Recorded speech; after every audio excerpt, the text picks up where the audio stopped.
Nang oras sa atiloy mga kasangkayan, ari kita medyo launch ang City Government Tacloban, itaton bisita, iton Department Head Han, City Civil Registrar Tacloban pinahinikan, Ma'am Imelda Roa.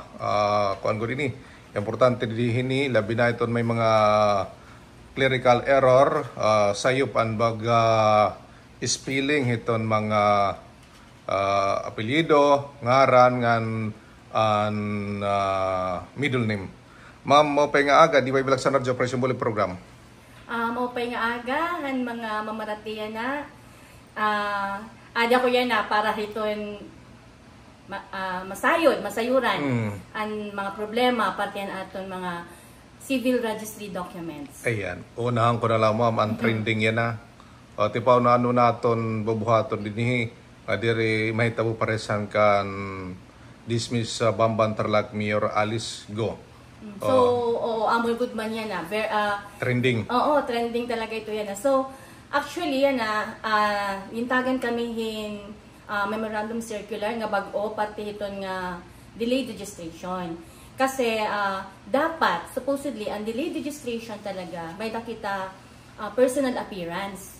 Hiton, nagpaparehistro. Labi na kung of age na hiya. Kaya hiya naman ito nit informant actually. It's not the parents already. So yan na, medyo strict kami, kay tungod hiton nga mga nanhitabo. Siyempre, dabi good kita hiton. Kay kita kami good man ang nagre-rehistro. So yan na, damo na tam ginaaro. Before, wala kaming ito na mga picture. So yan na, kinanglan may danagod nila picture.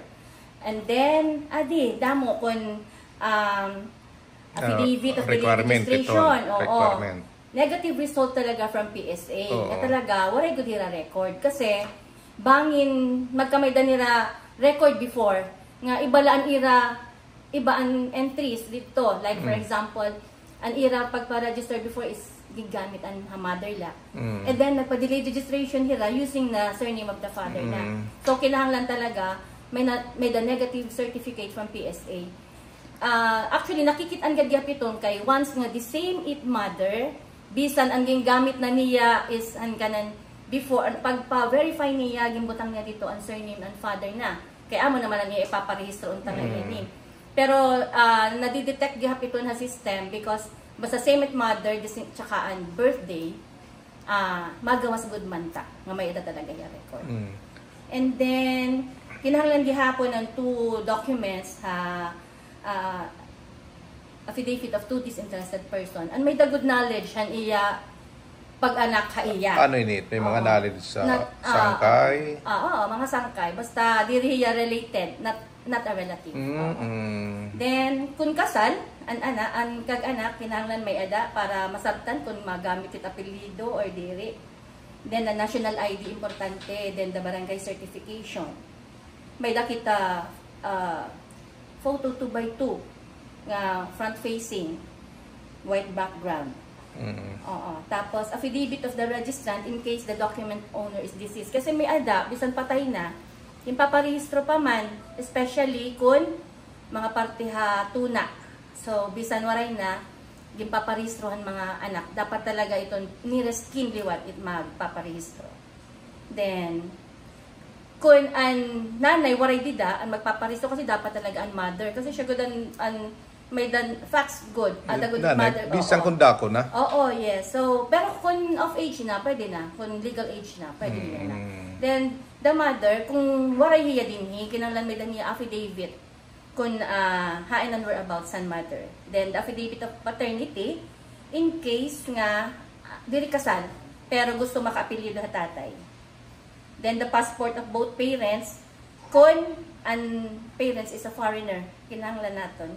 Then birth certificate of parents, then personal appearance. Then itong delayed registration, may datong 10 days posting. Okay, pero at bayad?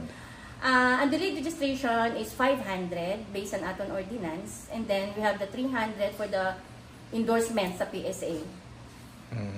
So far, amo man lang aton baga din ko kalit. Ito na yung mag-mention ng clerical error ito? No, it is the delayed registration. Delayed registration. Ang mga late registration.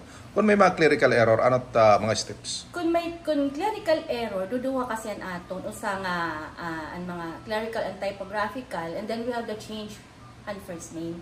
Kung talaga kinahanglan na iibahon ko niyan iyangaran. Okay. So kung clerical error, kinahanglan may dakita i-exhibit at least 2 documentary evidence to prove nga amo good and correct nga spelling hit iya kung ano iya gipapa-correct. Like so, what ano nga like an documents? earliest record kung may dakita naton baptismal certificate. Oo, pwede and to. then an aton school record. Okay. Kay amo man gud ito, oo. So far bagan amo ang kun ha voter certificate. Pwede. Oo, kung ano na botos na. Ano pa ba? Barangay, it kapitan mag-certify. Oo, na may dagihapon kita.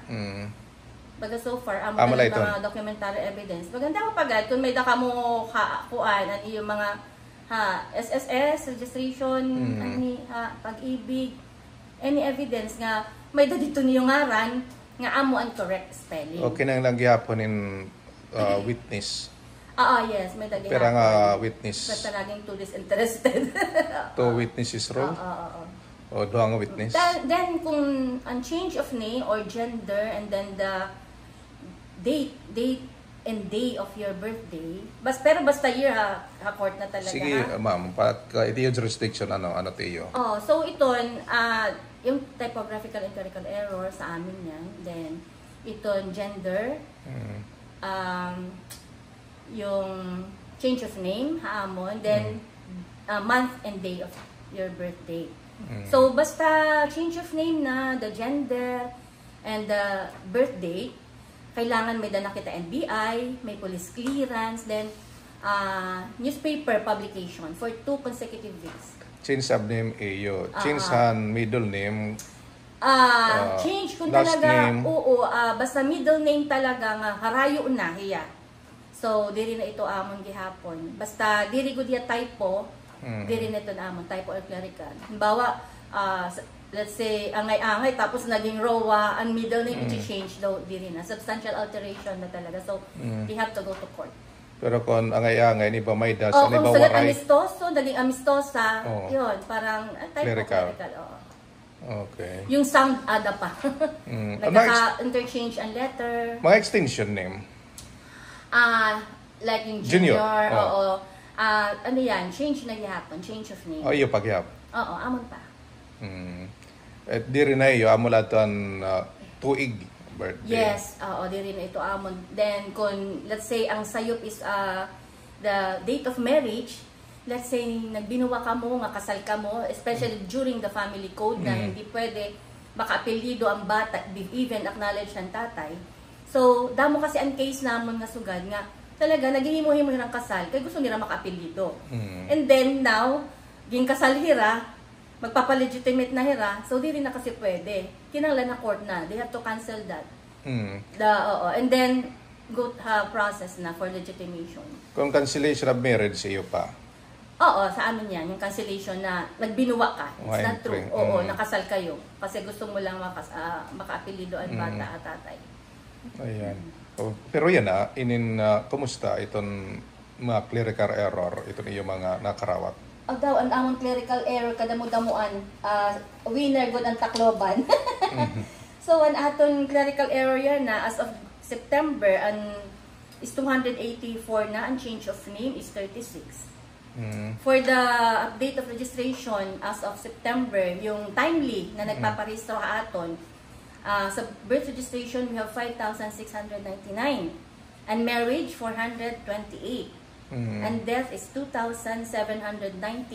Yan at nga tuig. Yes, 2024, as of September.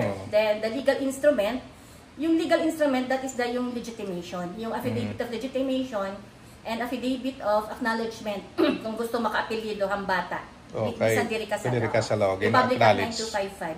So, we have 3,422 registered the legal instrument. And the court decree is 16. Yung court decree, yung mga annulment, adoption, yung mga error, aton civil registered documents na di rin na haamon, di rin administrative.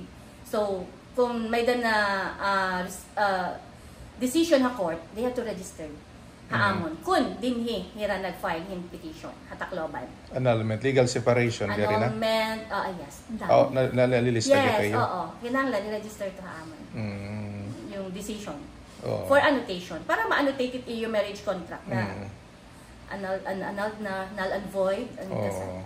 Ito nga mga clerical error na pera ito kakuan bulan itong pag-process. Oo, ang clerical error based han amon bagan usual. Ang amon talaga ginyayak ng is 3 months.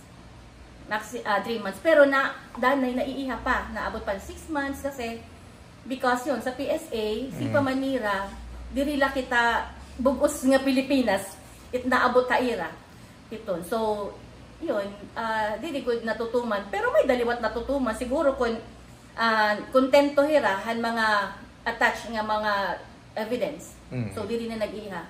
Sometimes kasi, bagat dili good hira convince. So, sometimes, gini-impugn or gini-return to sender for further attachment. Meron pa silang sinasuggest, pwede ba mag-attach pa nito, ganito.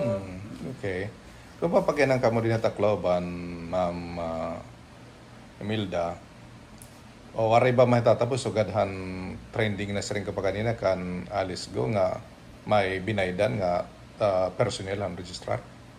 Baga, tika nga na akong paglingkod, waray. Very strict talaga ako. Especially kung nakikitaan ko talaga nga Chinese, nababasa ko. May dangan instance talaga na nagpa-delay registration, then nakitan ko ang mother is Chinese. Usually, yung Chinese name talaga yung nakalagay. Waray good niya Filipino name. Tapos, ang iya nationality is Filipino. So, pinaaruan ko talaga iya birth certificate, hit mother. Kasi, kung makikita ang liwat dito ang birth certificate of mother, kung ano nationality ng iya parents. Kasi you have to follow the nationality of your parents. Sa mga child, wala pa man dito nakabutang kung ano, you follow the nationality ng imo pag-anak. Okay, ako naka-experience siguro ako nga strict to good kay bugto ka mga gimbuligan na kuhan o ng han inin live birth an manghod. Amo na isyon. Takayan an magurang nakuha na liwat. Kaya nira diferensya man la in man lang anin im. Bagan usala mo na usala. Kung nagkuha ka naman didi. Baga sugad ba ito? Strict talaga kami kay kinahanglan talaga kung dili ikaw ang document owner, you have to present na may SPA or authorization coming from the document owner. Hindi basta-basta talaga. Ayan. Okay, para naman may plano pagkasal, ano mga requirement? Ano ang ibuhaton? So, plano pagpakasal, first kinanglan ko dan ira personal appearance. Diri good pwede masiring, especially kung foreigner nga, kay aad to pahagawas, pwede ako laanay, taada. No, Adi ko dira nga doha? Yes, hiragod nga doha for application of marriage license. Then itong nga marriage license, we have to post that for 10 days. Once nga nag-apply nga ni Ran Friday, hindi natin pwede i-count an day 1, an Saturday and Sunday. So, kinahanglan it aton pag-count iton first day is working day. So, at the 11th day, doon na namin i-release. Kasi sometimes, nagkakaproblema, especially good the foreigner, tak na-encounter nga, kay maabot hiya, ano pa? Di rin pwede video? Diri. Personal appearance talaga.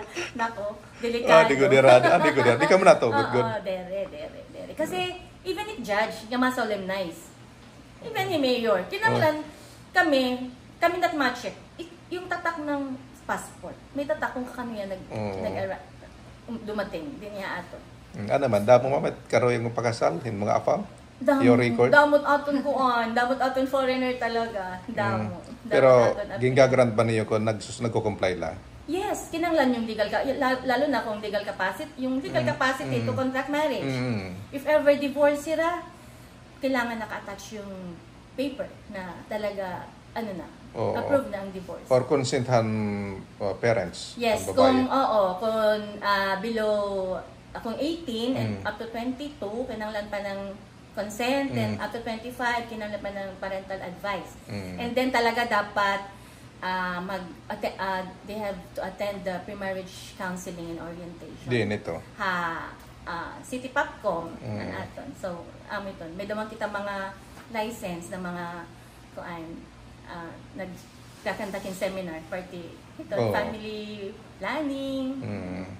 Kung may 5 years na cohabitation, di na kinanglan consent ng mga parents? Ako na nga, kung ano ka pa, usually, on edad? Actually, yung check na mo ng edad. Na at the time na nag-cohabit ka mo, dapat legal age ka na. Ako tang pag-compute nga. Kaya bangin nagkuhabit ka mo, 16 pala, tapos ma-apply ka, kaya pala tayong edad. So, nagkuhabit ka mo, minor ka pa. So, di itong counted. Dapat at the time of cohabitation, legal age ka na. So, kung nagkuhabit na ka mo for 5 years, then exempted, exceptional character ito ang tawag. So, that is, nag-execute lang affidavit of cohabitation, then diretso, solemnization. Ang cancellation of marriage, damo ba nagkakaw ka na iyo? Nag-petition? You mean yung annulment? Ganon? Oo.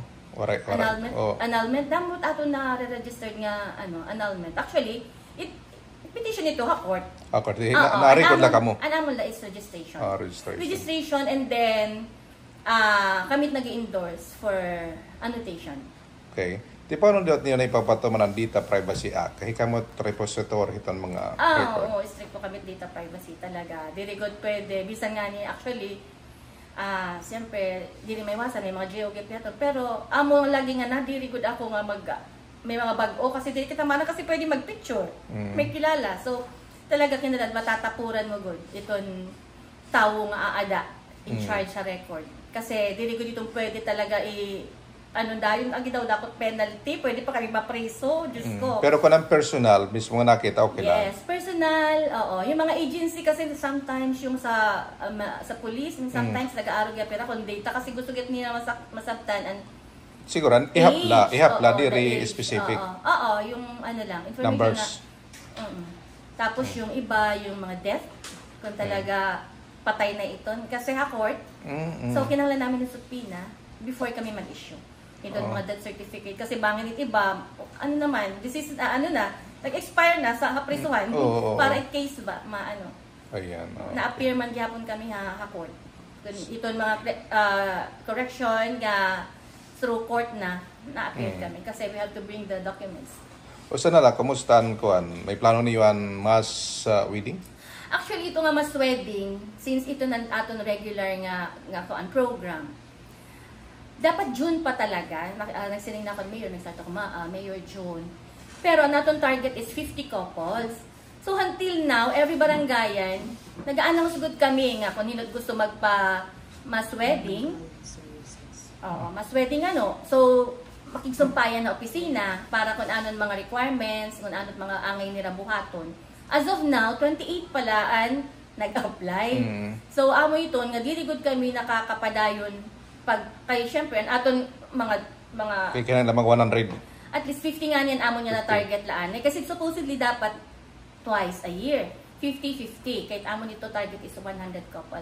Nanonotice ko talaga since nga ma-approve ang 9255 nga pwede na maka-apelido ang bata under the family code kasi before family code dili makaka-apelido ang bata bisan acknowledge. So, court good hira talaga kung gusto magamit ang surname and father. So, since na-approve na yan, actually, ang late, good ang proponent ito na ma-amend. So, ito niya, nakulang na kasi nag-RA 9255 na lahira para maka-apelido ang bata. Kaya nagkakaiba-iba man ang mga apelido. So, unlike before nga, kawawa naman yung mga bata, iba-ibang apelido. So, kinala magpakasal tayo, especially nung ginanak ka 1988 during the family code up to March 18, 2004. Yun. Okay, di barangayan, ano tiyo? Barangayan, paragi kaming nasa barangayan. Ano tiyo na hatang servisyo? Actually, it is free registration. Registration na Yes, sa barangayan. O kung may mapa-schedule ang kasal, okay na, diretso na. Oo. Pwede man dyan, pero makadto, kung gusto niya barangayan, then makato na opisina for personal appearance ganyan for further explanation kung ano mga kinahanglan nila dadon. Kaya kinahanglan may birth certificate gyapira kay bangin magsayop liwat ita kabutang dito tira marriage contract. Kaya bisan nga ni may live correct na liwat. May live birth na PSA kung baga madaparap yung papabalik pa iyo. Oo, kinahanglan kasi ang DFA talaga basta blurred ang PSA copy na araw ko yung local copy from our office. Tapos, we advise them na magpa-clear copy. Kasi, sa susunod, gagamitin gihapon ito. Pag bar exam, pag kung ano lang. Oo. May dilat magborog to, ani ramidol din, mag-iba. Ano advice mo ito? Kaya i-correct natin kung ninot sa'yo. Oo, yes, clerical error. Kaya mara ka mananood na. Kasi middle initial also, hindi kasi ito pwede. Before kasi dili good strict. Dili ba maaram? So yan na, strict ang DFA, once nga mga initial, kinanglan ipa-full name ito. So that is clerical error. Okay. So damot makatugod na iyo pero mapabulig. Permanente talaga. Very strict yan ng DFA. Sa passport, very strict. Konting laktaw la. Let's say, ang ako napilido nga ROA, kon RO, tapos nagkalmay the space, tapos A, clerical error ito. Yes. Okay. Thank you, ma'am. Mensahe mo. So, gusto ko la, gentle reminder la, han mga tao, nga, sigit pag-inanak. So, kinahanglan, iparehistro good niyo dayon. Within 30 days. Birth, death, yung marriage is 15 days. Pero kung Article 34, yung cohabitation, we have 30 days. Kung beyond 30 days, that is already late registration. So, kinahanglan gihap nga, please check all the spelling. Importante, bisan yung mga birth order, importante adto kung ikapirahiya, kung may namatay, kay strict talaga. And then yung date of marriage, yung name ng parents, dapat ang mother maiden name, not the married name niya. Magkakapareho nila at apelyido at father. Amo to ang mga common mistakes talaga. So, kinanglan, i-check ko dito nyo before ka mo magpirma as informant. Kasi sometimes ginbabasol kami. Kaya kami nagre-register lang kami. Kamu an informant na ano kamo dida nga true and correct ito nga mga facts, nga mga information nga yung ginhatag. So, amo na itong tak reminder ha, that certificate gihapon, be careful. Kung married ka, lalo na kung may claim ang disease, put married. Kasi minsan single. Kasi yung nagre-register pala yung common law, ay yung ka-live-in partner, not the legal wife. Daan po tak case, nakadanat legal wife, nagre-reklamo na. Kasi, syempre, nung nag-expire yung damo na ta-claim. Yung kasama sa hospital, yung yung girlfriend, or yung, so, siya yung naging informant. So, nilagay niya dun single, may mga claims pala. So, they have to go to court para to change that. Kaya status na yan, single to married. The spelling, very important. Cause of death, very important. Kinahanglan talaga, yung doctor talaga, ipa-correct, then review pa man yan ng City Health. Then, pag ang bata, ipinanganak during, on the way to the hospital, dyan na lumabas. So, ang hospital na lang ang nag-cut ng umbilical. So, ang niyan, ang hospital, they will not prepare the birth certificate. Sa amin, kami ang magpe-prepare sa City. And then sa death, pag sa bahay, namatay, the City Health Office will prepare the death certificate. Pati kung DOA. Kasi minsan, dyan nagkakaproblema. Nagpapaturtok-ling, ang tawon, ang relative ang namatay, titinuok na, hay, good mapakain-good kami, kaya di rin na-prepare ang hospital, di rin kami nakakagawas, blah blah blah. Dapat natawag ako, mga kapitan, ma'am, ganito problema. Oh, sige, punta kayo sa City Health. City Health will prepare that. Or sometimes, on the way, hindi mo alam kung exactly kung saan siya namatay, kay DOA man. So, kung saan siya na-resign. Doon ang registration. Kasi sana mo i-registro, kaya di kami maaram, DOA siya ang mabot.